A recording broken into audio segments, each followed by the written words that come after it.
Assalamualaikum warahmatullahi wabarakatuh.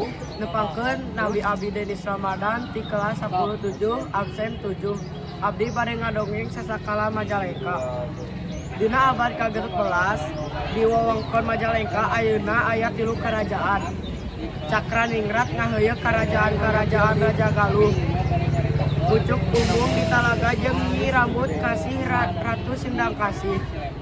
Nyi Rambut Kasih lain bae geulis kawanti-wanti tapi deui kawanter sakti tur gede wibawa jeung gede komara sarta jadi panutan masyarakat. Sabagian tina wewengkon Sindang Kasih teh masih mangrupa leuweung. Di antarana tutuwuhan aya nu disebut Tangkal Manja anu hasiatna pikeun ngaguyurkeun kasarikit Muriang teu jauh di Sindang Kasih. Di Cirebon aya Syekh Syarif Hidayatullah zaman harita di Cirebon sumebar kasakit Muriang loba anu kaserang.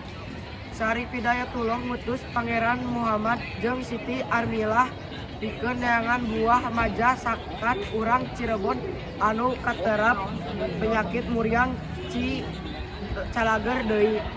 Ya terus bae utusan teh Arinlit salian ti rek neangan buah maja teh Pangeran Muhammad jeung Siti Armilah boga tujuan sejen nyaeta rek nyebarkeun agama Islam. Lantaran utusan ti Cirebon daratangna ka Sindang Kasih henteu permisi heula. Nyi Rambut Kasih ngarasa teu suka wewengkon kawasanana ditincak ku tetamu anu teu diondang ka ti nagara sejen. Nyi Rambut ngawatek kasaktianana leuweung nu asalna pinuh ku Tangkal Maja teh langsung laleungit.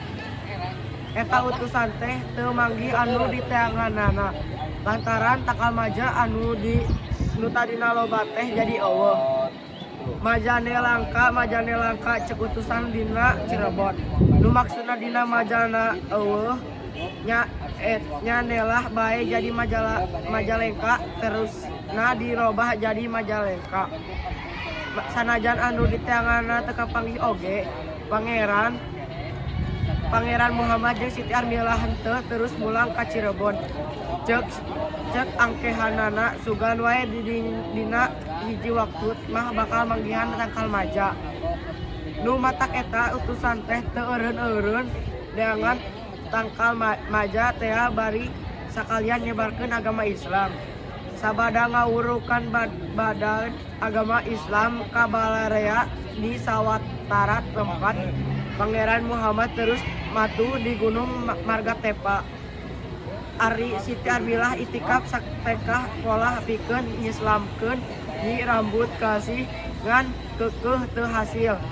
Nyi Rambut Kasih tetep tuku kana agamana tapi kaakhiranna mah ngahilang.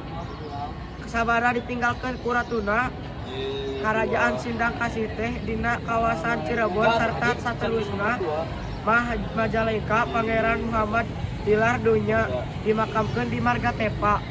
Ari Siti Armilah mah dimakamkeun di Tukangan Pendopo Kabupaten Majalengka ayeuna anu katerahna makam Ki Bedeng Badori. Sakitu nu kuring diprihatur hapunten bisi aya kalepatan. Wassalamualaikum warahmatullahi wabarakatuh.